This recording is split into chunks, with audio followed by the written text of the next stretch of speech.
Ոտնաթաթի կոճեր մասնագիտական բնորոշումով ոտնաթաթի հալյուքս վալգուս։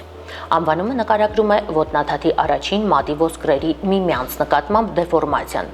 Հալյուքսը նշանակում է ոտնաթաթի առաջին մատ, իսկ վալգուսը դեֆորմացիայի ուղղություն։ Դեֆորմացիայի հիմնական պատճառ են հանդիսանում ռևմատոիդ արթրիտ հիվանդությունը, տարբեր տեսակի վնասվածքները եւ իդիոպաթիկ հալյուքս վալգուս հիվանդությունը։ Ոտնաթաթերի դեֆորմացիայի մասին գոյություն ունեն շատ գիտական աշխատություններ։ Բնութագրող վկայություններ կան դեռ 3 միլիոն տարի առաջ Աֆրիկայում գտնված ոտնահետքի նմուշներում, որտեղ նկարագրվում է ոտնաթաթի առաջին մատի վալգուսային դեֆորմացիան։ Ոտնաթաթը հանդիսանալով մեր օրգանիզմի հիմքը վերահսկում է հենաշարժիչ համակարգում բազմաթիվ խնդիրներ։ Ոտնաթաթի ամենակարևոր ֆունկցիաներից մեկը մեր քայլքի եւ վազքի մեղմացումն է, ամորտիզացիան։ Ոտնաթաթի տարբեր տեսակի դեֆորմացիաների ժամանակ ծանրաբեռնվում են մեր օրգանիզմի մյուս հատվածները, ծնկահոդերը, ողնաշարի գոտկային հատվածը։ Հենց դա է պատճառը, որ ոտնաթաթի դեֆորմացիաների ժամանակ այցելուները գանգատվում են ծնկահոդերի միջային մակերեսի կամ ողնաշարի գոտկային հատվածի ցավերից։ Ցավոտ, խիստ արտահայտված կոճերի պարագայում լայն եւ խորը կոշիկները կարող են նպաստել գանգատների մեղմացմանը։ Միջոցները, որոնք պաշտպանում են խնդրահարույց շրջանը, եւս բավականին արդյունավետ են նշված ախտանիշները մեղմելու համար։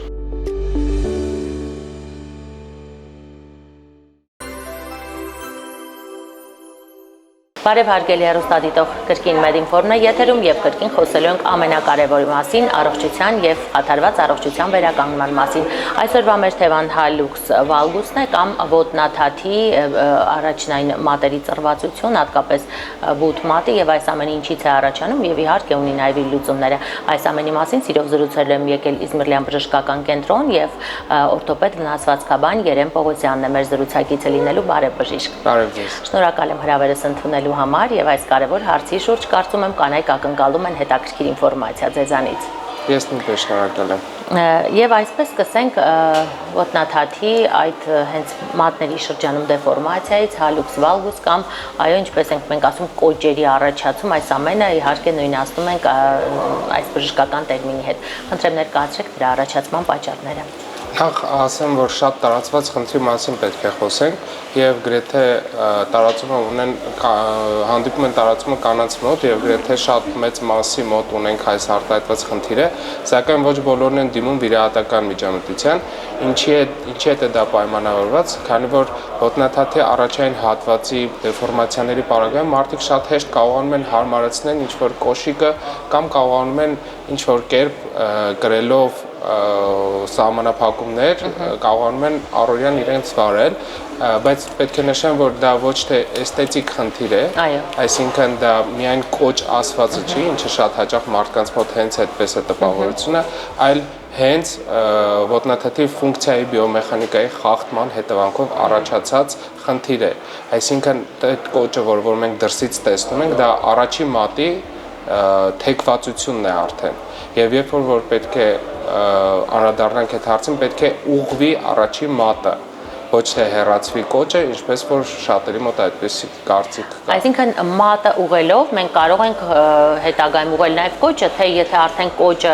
նկատելի է այդ ոտնաթաթի կողքի հատվածը, դա միևնույն է պետք է այլ կերպ լուծվի այդ հարցը։ Ցավոք սրտի, բացի վիրահատական միջամտությունից, մնացած բոլոր գործողությունները անարդյունք են հալյուքս վալգուսի ժամանակ, քանի որ խախտվում է բիոմեխանիկան մատի եւ ամեն անգամ հիվանդի այսպես կոչված բուժառուի քայլքի ժամանակ էլ ավելի է մեծանում կոճի արտահայտված հատվածը, ինչը եւ բերում է հետագայում սաստիկ ցավերի։ Այսինքն միայն արտաքին տեսքը չի կամ միայն կոճը չի, որը որ տեսանելի է կամ մի հատված աճում է եւ էլ չի շարունակում աճել, ինքը ամեն քայլքի ժամանակ սկսում է դեֆորմանալ։ Իսկ ցավեր ուղեկցում են այս ընթացքում, ցավոտ է այդ ոտնաթաթը ինչ որտեղ դառնում։ Գիտեք, հետաքրքիրը հենց նրանում է, որ միշտ չի կոճը դրսևորվում ցավերով եւ մարդկանց մոտ տպավորությունը թե դա էսթետիկ խնդիր է, բայց ինքը ժամանակի հետ միևնույն է բերելու է նրան, որ այդ հատվածի հոդը սկսելու է մաշել եւ ձևավորվելու են այսպես կոչված ժողովրդի լեզվով ասած աղերի կուտակում եւ վաղ թե ուշ ինքը միևնույն է ցավելու է, բացի առաջի մատից դեֆորմանալու են մյուս մատերը, քանի որ խախտվում է էլի եմ ասում բիոմեխանիկան եւ առաջի մատից բացի սկսում է խախտվել մյուս մատերի բիոմեխանիկան։ Այո։ Բժիշկ, մենք կարող ենք անհարմար կոշիկ կրելուն վերագրել այս խնդիրը։ Պատճառները զարգացման տարբեր են։ Հիմնականում նշվում է ժառանգական ֆակտորը, որ փոխանցվում է իգական սեռի գենի միջոցով եւ ի սկզբանե ժառանգական ֆակտորը պարտադիր պետք է լինի, սակայն եթե մենք տարիների ընթացքում օգտագործում ենք նեղ կոշիկներ, բարձրակրունկներ շատ հաճախ են, բոլոր ուժառուներն ունեն մեն խնդիր բարձրակրունկ հագնելու հետ եւ տևական ժամանակ հագնում են բարձրակրունկներ, այսինքն երբ որ ճիշտ չի օգտագործվում ժառանգական գենետիկ նախատրամադրվածություն ունեցող ոտնաթաթը, այդ դեպքում առաջանում են կոճեր, այսպես կարելի է ձևակերպել։ Այսինքն ամեն օր բարձրակրունկ կրել պետք չէ, այսպես ֆիքսենք, թե պետք է օրվա մեջ շատ սահմանափակ ժամեր։ Բարձրակրունկը ինքը շատ գեղեցիկ է, իհարկե, բայց բարձրակրունկը ունի հակառակ աշխատանք բիոմեխանիկայի ոտնաթաթի համար, որովհետև ամբողջ ծանրաբեռնումը ստացվում է, որ ընկնում է առաջային հատվածի վրա։ Կրունկը ընդհանրապես չի մասնակցում քայլքին, երբ որ կրում ես բարձրակրունկ։ Հետաքրքիր է։ Ինչ մեթոդներ կան կանխարգելիչ, որպեսզի կոճերի վիրահատությունը չկատարվի, մինչ այդ հնարավոր է որևէ մեթոդով կարող է։ Այո, հնարավոր է, սակայն պետք է միշտ ֆիքսենք այն հանգամանքը, որ կոճը երբ որ արդեն տեսանելի է, այսինքն հալյուքս վալգուսը երբ արդեն առկա է, ցավոք սրտի ոչինչով չեն կարողանա, ոչ մազերով, ոչ ինչ որ տոկերով, որդի լեզվով ասած, ոչ մի բանով չես կարողանա հետ նվազեցնել արտահայտված կոճը։ Պետք է փորձենք ուղղակի անհատական օրթոպեդիկ ներդիրների միջոցով թույլ չտանք, որպեսզի կոճը էլ ավելանա, այսինքն ինչպես նշեցի, որ քայլքը եթե մենք կարողանանք բալանսավորենք, ինքը քայլքի ժամանակ է էլ ավելի ծռվում։ Եթե մենք կարողանանք բալանսավորենք քայլքը, մենք էլ ավելացում չենք ունենա կոճի։ Ներդիրները այս խնդիրը կարող են լուծել, այո, այսպես։ Ներդիրները վերականգնելով ոտնաթաթի բիոմեխանիկան, արդեն թույլ չեն տալիս, որ առաջային հատվածը շատ ծանրաբեռնվի։ Իսկ դա պետք է կրի յուրաքանչյուրը, թե ովքեր նաև ունեն հարթաթաթության ինչ-որ աստիճան։ Տեսեք, լայնական հարթաթաթություն գոյություն ունի, այդպիսի հասկացողություն, այսինքն բացի այն տարածված երկայնակի հարթաթաթությունը, տափակ ոտնաթաթը, ինչը բոլորս գիտենք, գոյություն ունի նաև լայնական կամար։ Լայնական կամարի խախտում է հենց տեղի ունենում հալյուքս վալգուսի ժամանակ եւ անհատական օրթոպեդիկ ներդիրների միջոցով հենց կարողանում ենք վերականգնել լայնական կամարը, այսինքն ստացվում է, որ մենք լայնական կամարը վերականգնելով, ոտնաթաթի բիոմեխանիկան վերականգնելով, կարողանում ենք նվազեցնել պրոգրեսը, այսինքն առաջի մատի թեքումը կարողանում ենք դադարեցնել։ Իսկ հիմա տարատեսակ սիլիկոնային սարքեր են փոքրիկ ամենօրյա կիրառման, այո, մեզ առաջարկում դեղատներ եւ այլն։ Դրանք ինչ էֆեկտիվություն ունեն։ Տարածված թույլ կարծիք կա, թե սիլիկոնների միջոցով կարողանում ես մատը հետ ուղղել, սակայն սիլիկոնը այդ հարմարանքները ստեղծված են նրա համար, որպեսզի երկրորդ, երրորդ մատերը ծանրաբեռնման տակ չընկնեն, երբ որ առաջի մատը սկսում է թեքվել դեպի երկրորդ, երրորդ մատեր։ Այսինքն իրենք ընդհանրապես կարողանում են ֆիզիկապես հեռացնել առաջի մատը երկրորդ, երրորդ մատերից, բայց երբեք չեն կարող իրենք առաջի մատի խնդիրը լուծել, այո։ Մատը չեն կարող ուղղել։ Սա միֆերից է։ Իրանք ստեղծված են նրա համար, որպեսզի երկրորդ մատը ծանրաբեռնումից ազատ է։ Հետաքրքիր է։ Եւ այսպես նաեւ խոսենք, թե հալյուքս վալգուսը ինչ այլ հետևանքներ կարող է ունենալ մեր առողջության վրա, ենթադրենք այն արդյոք կարող է ողնաշարային դեֆորմացիաների պատճառ դառնալ։ Տեսեք, եթե մենք դիտարկում ենք արդեն հալյուքս վալգուսը եւ հասկանում ենք մեր մեջ, որ հալյուքս վալգուսը ինքը էսթետիկ խնդիր չի, այսինքն միայն էսթետիկան չի խախտվում ոտնաթաթի, այլ նաև խախտվում է բիոմեխանիկան, այդտեղից մենք կարողանում ենք հասկանալ, որ ոտնաթաթի բիոմեխանիկայի խախտումը հենց կեցվածքի ամբողջ հիմքն է, այսինքն ոտնաթաթը համարվում է կեցվածքի հիմք եւ երբ որ խախտվում է ինչ որ մի մասնիկը, առաջային հատվածը այս պարագայում, մենք ընդհանուր կեցվածքի խախտում ենք ունենում եւ այդտեղից ելնելով կարող ենք ունենալ տարաբնույթ խնդիրներ եւ մեջքում եւ կոնքում եւ այլ հոդերում, որոնք որ ծանրաբեռնման տակ են սկսում աշխատել ի պատճառով, ի շնորհիվ կոճերի դեֆորմացված, այո, այդ թաթի հատվածի։ Վերջում խոսենք նաև այն մեթոդի մասին, որը այս խնդիրը կարող է մեկընդմիշտ լուծել, եւ դա վիրահատական միջամտությունն է, իսկ կատարվող վիրահատությունը արդյոք մեկընդմիշտ է լուծում այդ խնդիրը, թե կրկնվելու հավանականություն այնուամենայնիվ կա։ Կրկնվելու հավանականություն ներկայիս ժամանակակից օրթոպեդիայի շնորհիվ գրեթե հասցված է մինիմալի, ինչն է դրա պատճառը, նախկինում կատարվում էր միայն կոճի հեռացում եւ տեղադրվում էր գիպսային անշարժացում, հետո երբ որ հիվանդը սկսում էր քայլել, նորից հենվում էր սխալ հատվածի վրա եւ նորից առաջանում էր այդ կոճը։ Ոչ թե այդ կոճը ավելացած ոսկորը պետք է հասկանանք, այլ թեքված գլխիկն է։ Գլխիկը թեքվում է եւ դրսից սկսում է շոշափվել։ Ինչ պետք է անել։ Պետք է անել բոլոր հնարավոր մեթոդները, որպեսզի գլխիկը տեղափոխել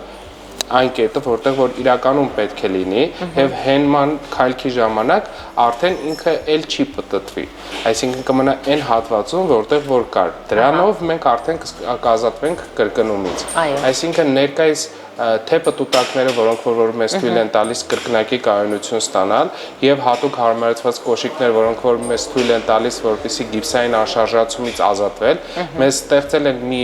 հնարավորություն, որ մենք կրկնումները մինիմալի ենք հասցրել եւ մենք ունենք մի ավելի մեծ արտոնություն, որ մենք գիպսային անշարժացում չենք անում եւ գիպսային անշարժացումից ազատվում ենք ի շնորհիվ հետվիրատական կոշիկների եւ քայլում ենք սկսած արդեն հաջորդ օրվանից։ Այսինքն բավականին հետվիրատական ընթացքը հեշտացել է։ Ըստ այդմ կցանկանայի մի համեմատական այսպես ակնարկ անեիք, թե ինչ էր արվում նախկինում, որը հիմա չի արվում, այս տարբերություններից խոսեինք։ Նախկինում հեռացվում էր միայն կոճը։ Գլխիկը, որտեղ որ առաջանում էր, այսինքն այդ կոճ ասվածը գլխիկի մի մասն է։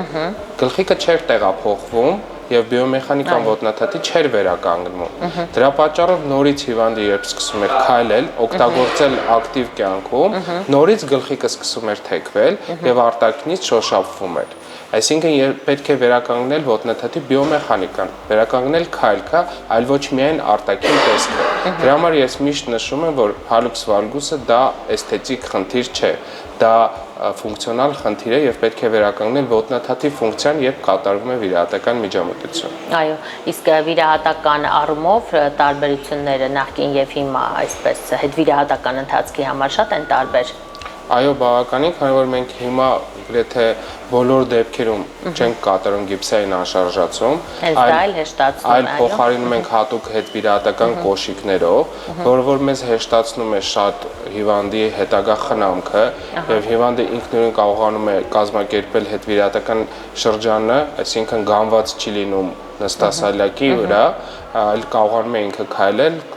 մի մասը ձեռնափայտերով, մի մասը առանց ձեռնափայտերի, բայց դա շատ է հեշտացրել մեր վիրահատական ընթացքը եւ օգտագործվելիք իմպլանտները, որոնք որ հիմա արդեն հասանելի են Հայաստանում, շատ են կայունացնում ոսկրային օստեոտոմիաները, այսինքն ոսկրային հատումները շատ կայուն են դառնում եւ հենց այդ կայունության պատճառով է լինում շատ հաճախ, որ անկայունությունն էլ բերում է կրկնման, եթե դու չունես լիարժեք ֆիքսացիա։ Այո, բժիշկ, մի փոքր էլ խոսենք կոշիկներում տեղադրվող ներդիրների մասին, դրանք որքանով են իսկապես օգտակար մեր ոտնաթաթի ճիշտ ձևի պահպանման հարցում։ Նորից նույն միտքը, եթե մենք կարողանանք դաջել մեր ուղեղներում, բոլորս, ոտնաթաթի առաջային հատվածի դեֆորմացիաները իրենք ֆունկցիոնալ խնդիրներ են։ Եթե մենք կարողանում ենք